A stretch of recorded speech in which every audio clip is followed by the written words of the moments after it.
All right, y'all. So that was one of the opening scenes of that particular episode 3 of The Last of Us. And I have a question, right? So I'm looking at this and I'm just like, hold up, wait a minute. She's in the hospital or whatever you want to call it, whenever it's not a real hospital. And usually, like when you're in a hospital bed, they would have, derobed you, and they would have seen, all parts of your body. They should have seen at least 2, maybe even more bites on her body. Mm-hmm. And then also I see this tube coming out of her. It's not quite clear whether or not this tube has something going in her or coming out of her. And so my question is, do the people of her town know that she has this? We know that Tommy knows, but do the people of the town know that she's someone who has this gift? And if so, are they using her in some way that she up till now is unaware of? That is a good question. I do not think that they are aware. I think Tommy knows, and maybe his wife, the character that's played by Rutina Wesley, but they haven't said as such, or I don't remember them saying that. I don't think they know, because in this previous episode, I believe that Joel and her were talking about, or if not this previous episode or the first episode, they were talking a little bit about her being careful and not sharing that bit of information, I think. So I don't think that they know, but it would be a great twist if they did somehow know, and they were trying to, formulate a cure much in the same manner that the Fireflies were at the end of last season. I I don't think the town is that advanced, really, to be Oh honest with yeah. you. I don't think they're really plugged in like that.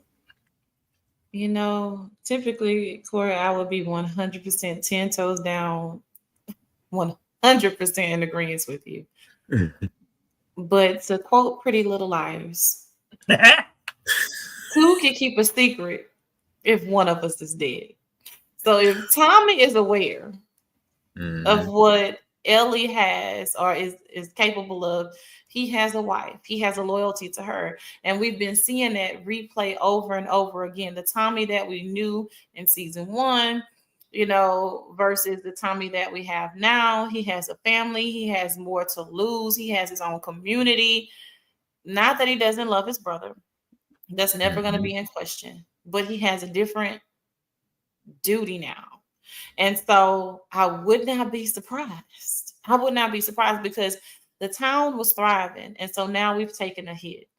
And so we know now that we have the cordyceps or the zombies or whatever that are coming out of everywhere. And we need to be even more prepared than we already were. And so, okay, we need offense and defense. And so if we have this person that is immune, this town is to some degree advanced. They were able to hold them off really, really good.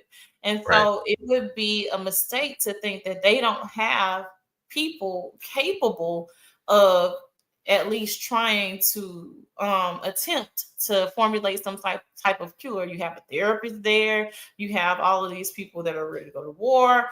This is a real community that they have. And so I would not be surprised. No, you're good. I'm sorry. I was rambling. All right, Elliot. The title of this particular episode is titled The Path. Real easy episode for you, but can you break down this title for us? Corey's breaking down the title. You the wordsmith. The path is jagged at this point. So the path. And so, okay, in this episode, and I could 100% be wrong, I'm looking at specifically Ellie. She has the path to where she can come off half cocked, say whatever the hell she wants to say in this town hall, piss the people off, or she can come from a different approach to try to gain what it is that she wants. Either way, we know the path is to try to find the wolves or the former Fireflies or whatever you want to call them to avenge Joel. And so, but for me, the biggest part was Ellie becoming a little bit more refined and wise in how she approaches things. So there's a path. Which one are you going to take? And ultimately, in that town hall, she didn't get what she wanted, but she still was going to do what she was going to do. Thank you. All right. So real quick, what stood out for you most about this episode's storytelling or pacing? Let's go with Corey first, then Elliot. So the pacing in and of itself to me, it was not as great an episode as the previous episode that we watched. It was good. It was okay. But what stood out to me was the connective tissue of the relationships, right? So there's little vignettes of story that are still poignant to the overall theme of the show, and Joel and his relationships with people that they kind of touched on, interactions between Joel and the therapist, for instance. And you can see in the cinematography how she was affected by the proceedings, when we can discuss whether or not we thought she was what she would have done, and ultimately what she tells Tommy, right? And when Tommy comes to question her, that particular moment in and of itself for me is one of the best moments in the show. Not because it said something really poignant, but the fact that she planted that seed of doubt in Tommy's head. And it speaks to Elliot, what you were saying just a minute ago, right? Tommy has a lot more to lose in this episode, and that particular scene really does push on that narrative a little bit. Elliot? The pacing. I've seen snails move faster. I did not enjoy, and you're laughing, and I am 100% serious. The pacing for me was just not there. I did not love the pacing of this episode, but hey, no disrespect to the writers or the directors in any way possible, because it's a great show. Just for me, episode 3, the path was the pacing was off. I did not like it. Also, something that stood out for me. I absolutely love psychology. And so when the therapist and Tommy come face to face, that theme stood out for me, because Tommy is seeking to make sense of everything and say, hey, Joel has had such an impact on Ellie that this thirst for revenge and violence has come from Joel. And the therapist is like, hey, hold on, wait a minute. Nature versus nurture. Okay. So I'm not buying that Joel has planted these seeds in Ellie so deep to where it all came from Joel. I think some of it was innate based on her upbringing or whatever is going on with her. I think it's more nature versus nurture is what the therapist was saying. And so I appreciated that it was a real quick interaction in that scene. But for me, it said a lot. And so I appreciated that, because we're not just going to blame Ellie being batshit crazy on Joel. She already had her own stuff going on. And so, yeah. How much do we think that the therapist's view is tainted by her feelings towards Joel because of, and maybe even by extension, Ellie, from based on the fact that Joel killed her husband? Wait, run a question back one more time for me. I'm sorry, Jermaine. How much do we think that the therapist's opinion on Joel, and hence Ellie, is based and rooted in her feelings of anger or resentment at Joel towards what he did to her, or what he did to her husband, and thereby her? None at all. I think her assessment of Ellie is spot on, sober, no pun intended. I think she has a way of like communicating things like that. Like, she's not mincing words, and at the same time, she is telling you what her handicaps are. So understand that as you listen to her. But no, I think she's spot on in her assessment of Ellie. Do we think that Ellie's going to bring Dolph out of the village? Well, before that, Elia, your thoughts? No, I was just saying I would definitely go to her as a therapist simply because she's laying out her side effects in front of you. She's telling you what it is, she's telling you who she is. And so, quite honestly, I trust her because I think she is objective in lieu of everything that she's been through. And so, she's able to read and continue to do so. She might be high as a kite, and that's fine. High as giraffe coochie, but she is giving you the real. And so, I appreciate that from her. And I feel like her character is honestly refreshing. I like It hearing is. that dog. It is. He's So one of my Corey, favorite characters. so Corey, how does this episode expand the show's commentary on love, survival, and/or revenge? So we kind of already kind of see, revenge, right? And the links that and the hurt that Ellie is already feeling, right? And what she's willing to do in order to exact revenge on those people that killed Joel. But what do we see? We see Dina, her best friend, even though she tried to hide it from her, still by her side and going down the path with her, even though she didn't have to, right? But there was a moment in the show when Dina, I can't remember which one it is, says to her when Ellie was trying to push her away or get her not to come, hey, I loved him too, right? And because of that, she's willing to risk her own life and safety, and also because of her feelings, really, friendship, whatever, platonic. She's willing to risk that to support her friend. I think is one of also another good moment in the show.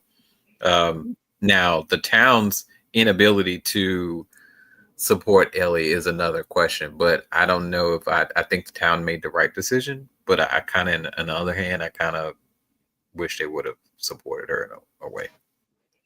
You said revenge, love, and what was the other part? Survival. Okay. I'm gonna just use Ellie.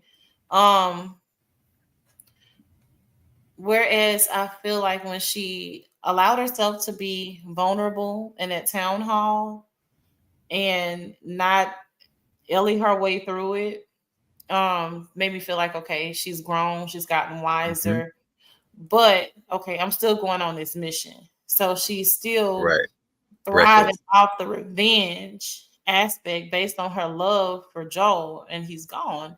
And so she's getting ready to go to Seattle. Dina, I'm with you, Corey, on that. I cannot remember which one. I'm so sorry. But she comes and she puts things into perspective for her. You are not prepared. So you're hell bent on revenge and your love for Joel, but you're not thinking logically. So you're about to go out in these elements. You don't have a real plan. And so I'm here to put things in perspective for you. And so I'm glad that she had that. I am. And so revenge, love, and survival. Okay, so you would not have survived had you not had that friend in Dina to come and put things in perspective for you, to let you know, okay, here's the map. Here's how you should proceed. You may be really good at gunfire and these types of things, but you're lacking in the other areas. Okay, what if you starve? What if you freeze to death? You're surrounded, all of these different things that you haven't considered because you're acting simply off of impulse based on revenge. And so I'm glad that she had Dina there to be a voice of reason for her so she can carry on this mission and at least have an opportunity to do it effectively. Because I don't think if Dina came, she would have made it past 30 miles. So let's talk real quick, like really, really quick about the council's decision to basically say, no, we're still in survival mode. We're not going to go down this road of revenge. Why would the council decide to do that? And who were the 3 votes? That's what I want to know. I wanted to know. That's what I wanted to know. I think Jesse was one of the no votes. I do too. I do too. I think Jesse ass was a no. I think Jesse was a no vote. Jesse was a no. I'm sorry, you said real quick, and I extended the I don't question. know who the other two were though. I don't know. It could be any other. We know Tommy was a yes. I think Tommy's wife probably is a toss up between yes and a no. I think she might be a yes too. I think she was a second yes, and let me tell you why. When Ellie gave her speech, number one, it wasn't like Ellie, right? She did something unlike herself, and I think that impressed her. And I think she thought that would have won the town over, and I think that is why she decided to vote for yes. Just my opinion. Just my opinion. Just my opinion. All right, let's move. Let's see. So Corey, since you have played the game, I know you haven't played it to the end, but the parts that you have played, how does this episode compare to its source material so far? So the game does it does some things better in terms of the story. It really sets the story and builds emotion in a way that the game could never do because based on the mediums of the story. What the game does a little bit better is highlight the tension that the cordyceps create in the story, right? Because it's an action role-playing game. You're constantly under threat by these zombies. This show does not do that, right? In terms of the story. And it's again, I referenced this last time where I talked about how they're doing this show similar to The Walking, in as much that they are not focusing so much on the zombies themselves, but the stories and the relationships as a result of the apocalypse that's been started by the outbreak. Good or bad, I think that's very different from the gameplay and the game in and of itself because it is an action game and there's more action in the video game. Oh yeah. And I'm going to you for this particular question because I remember in the past you kept talking about cinematography. Hopefully I said that right. Any moments of this particular episode that felt especially cinematic or emotional to you? Overall, I'm gonna say barely, simply because I Oh, feel like, shoot. well, you know, I cannot say cinematography for the piece that I'm thinking about, but if I had to just choose a scene, it would be when Ellie and Dina were on their travels and they came across the group of people who had been slaughtered by the wolves. And so we see a really big reaction from Dina, which I did not expect. I see her as a serious badass. And so to kind of see her break down, not be able to really handle it, to me, I thought that was a really good display. And then you have Ellie have this huge emotional reaction as well, to seeing the child murdered as well. And so that brings a lot of things back for her. And so how everything was displayed in that scene in the forest, I think was a really, really good display of cinematography to your question. Or I really like the towards the end of the episode when, and this is how you really see, and I thought back to Dina and her talking to Ellie about preparedness and all the things that she said, you need to do this, you got to have this and whatever. When we get to the end of the episode, we see outside of the whatever was going to happen in the wilderness, right? Because that could have very well been Ellie, right? That was in the midst of that chaos and been shot. But even further, when we get closer to Seattle, to see the tanks and the paramilitary outfitting that they had and the sheer number of them, right? Just to see that quote unquote military parade proceed through the street, knowing that Ellie and Dean are going to walk right into that or encounter that. But also, what would have happened if Ellie would have encountered that by herself? Or even in the state of preparedness that she was in initially when she was just going to run out there. She probably wouldn't even made it. But they come in thinking it's like 3 or 4 people. It's not. It's not. It's not. It's not. But I didn't. So the other thing was, I was even surprised by that. I kind of expected us to be able to see in the show, like where Abby and the rest of her gang were at that moment. Like, because I wanted to know, okay, where did they go? immediately. I mean, it was only 2 days. It's only been what, 2 days since Joel's been shot and killed. It's only been a couple days. No, it's been months. Oh, has it? Oh, Yeah. okay. Okay. And that's part of the reason why, like, I was like, no, something happened with Abby, because at the beginning, okay, so what's her name? Not Abby. Something happened with Ellie because what's her name? Dina. So Yeah. Dina was just like, yeah, you know, you were in the hospital or whatever, and I didn't want to tell anybody, yada yada yada yada. In my mind, I'm just like, hold up, wait a minute. What exactly did they do to Ellie that got her damn near on death's bed? Like, none of that made sense to me. That she Right. was, that she was incapacitated for all that time. It didn't make sense to me. That didn't either. Like, what exactly did they give her? And they said it was, you're just gonna go to sleep or whatever. But I mean, I wish they would have kind of filled in the story in between the time of them leaving and how Ellie got to where she is. Well, that kind of leads into my next question. Did anything in this episode surprise you or take a direction you didn't expect? Corey kind of sort of talked about it, but Elia, what are your thoughts? And then when Elia is done, we'll go back to Corey.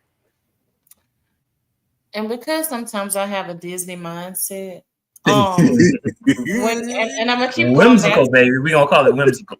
It's one of my favorite words. It's one of my favorite words, whimsical.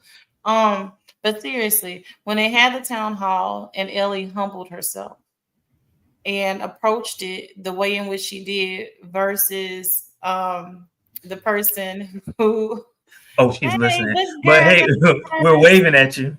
Oh my God, in LA traffic, I'm so sorry, dear. Oh my God, we stand with you, but we do not sit in that traffic. But at any rate, having her humbled in the way in which she was and approaching things the way that she did, I was surprised that the vote came out like 8-3. Yeah. And so that kind of threw me for a loop, especially with how and I don't know his name. He was the guy that was the homophobe, that he was the one, which surprised me, that stood up, flipped out, and literally handed them their ass. And I was happy that he did it. I really was, because he gave them a different perspective.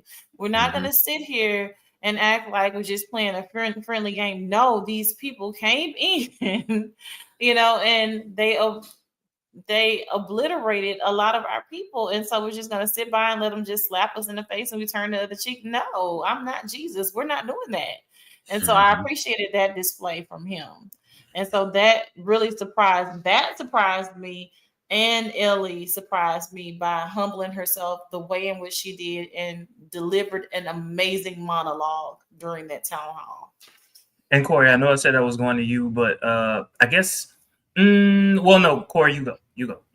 So this is also this right here is a good kind of point to kind of talk about the game too, because there is a point, this game is more solo, right? And solo, but with a companion player that kind of helps you play if someone else is not controlling the other character. So it becomes more of a journey game, right? It's two people against these extraordinary odds. I agree. I still feel like they should have deviated from the game script, so to speak, and had at least 2 to 3 members of the council or the community go with this 19-year-old girl, right?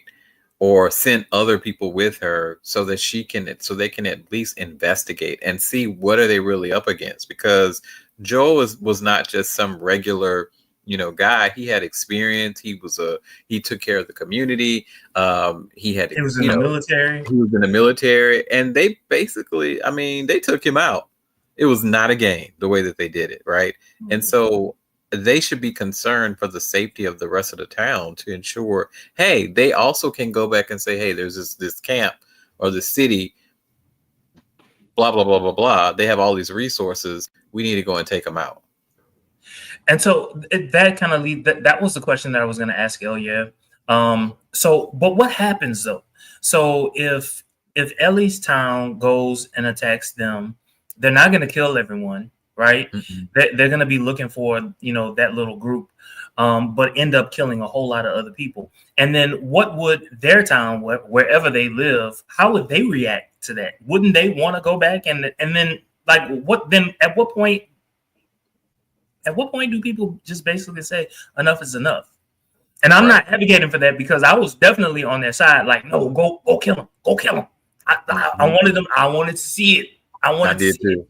I want to But see it too. at the same time, let's think about this for a second. I also think that there was a chance here for them to again showcase a split from the story by allowing it to show the difference of opinion or the differences in between and within Abby's inner circle, right? And those individuals, because there are some cracks that are there, right? And so I kind of felt like this episode was lacking in that aspect because I would have liked to have seen two or more of them breaking off from Abby and the others, and coming back to the village and saying, "Hey, we didn't agree with this. This is what's going on. Let's join your community," because that would have created additional plot lines and friction within Jackson that I would have been interested in seeing play out. So I kind of feel like they dropped the ball with that a little bit. You're going back to what you said earlier, how much of that though is based upon what you know about this? I'm going to say this game. So I will say that I don't think Abby has that group of people that's surrounding her in the game. I think it's more centrally focused on Abby. Abby is more the badass in the game, and she may have another couple, one or two characters that kind of support her in a way, but I don't think it's the way that it's depicted here. So all those people are additional people from my recollection, and it's been a few years because this game is several years old. All right. I actually think I'm about to start playing it again. This is going to be my last question. This is only like 30 minutes, hopefully. What do you think this episode sets up for the future of the story or character relationships? Elia? So what do we think this story sets up for the character or the future of relationships? The future of the story or character relationships? Okay. So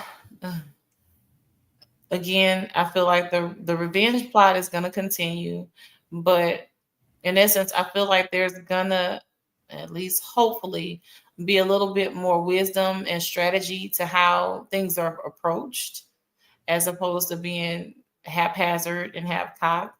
As far as character relationships, I'm really wondering how Tommy is going to be viewed. I feel like he should have been one of the first people out there, again, understanding fully he has a whole situation going on, but this is your brother. And your brother who risked his life to come across, the country, The continent. right, to save you. And so I don't know if Tommy will continue to kind of have the respect from Ellie that he does. Another character relationship that I'm interested in, of course, is Ellie and Dina. And so I feel like she's doing on the straight girl thing, but I'm also kind of curious. So I'm wondering where that relationship will go, if it will go anywhere at all. But I feel like Dina is laying it on kind of thick. I do, like, girl, you playing. Playing game. She playing game. And So yeah. I think the relationships that I'm really interested in is, I was pleasantly surprised that they didn't automatically throw Ellie and Dina into a situation when they were camping together. I'm glad they didn't. Because I felt like it would have been rushed, and I just felt like it just at this point in time it wasn't necessary, right?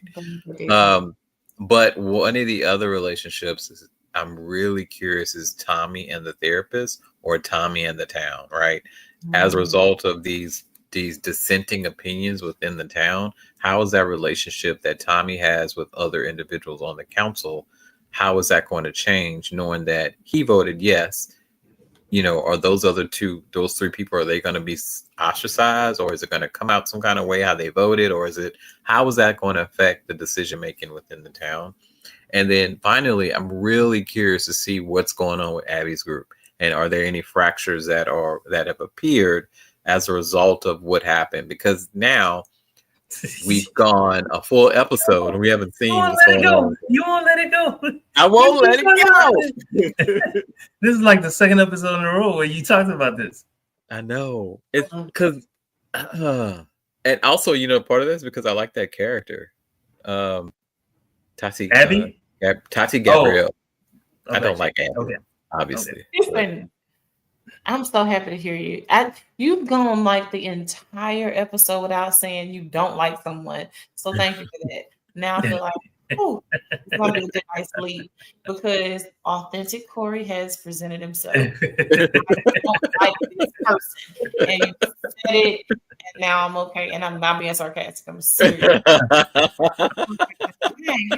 You don't hate nobody on here? Crazy. Well, personally, this is what I think is going to happen. I think Tommy is going to decide, hey, I'm gonna go after them. These are two people who are assets to our town. We need them. We want them. I kind of think that they took some of her blood and they want more of it, and they're gonna want her for it as well, because they're gonna want to save some people's lives. And we might find out that she actually did save some people's lives in that town, and we just don't know about it yet. That's what I'm thinking. I like it. That's good. That's actually in line with kind of what I know about where the game is going to go. There has to be a point where Tommy kind of connects with them at some point in time. At some point. Okay. We'll see. And at that point, that's all I know. Okay. All right. And with that, thank you all so very much for watching and listening from LA. Don't forget to like, comment, and subscribe. Y'all have a great weekend.